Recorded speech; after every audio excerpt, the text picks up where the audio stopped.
না, আজকে ভাতের সাথে কিন্তু নানা রকমের পদ নেই তোমাদের দেখানোর জন্য। আজকে আছে আমার ভীষণ পছন্দের একটা খাওয়া দাওয়ার প্লেট।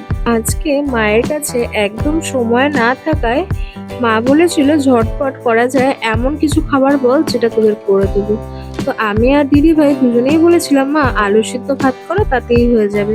কিন্তু মা তার সাথে আবার মাছটা ভেজে দিয়েছিল, যাকে বলে একেবারে উপরি পাওনা।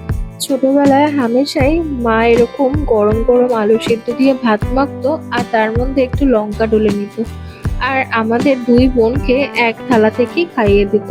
কত সুন্দরই না ছিল দিনগুলো। মায়ের হাতের আলু সিদ্ধ দিয়ে ভাত মাখা খেতে তো ভীষণই ভালো লাগে।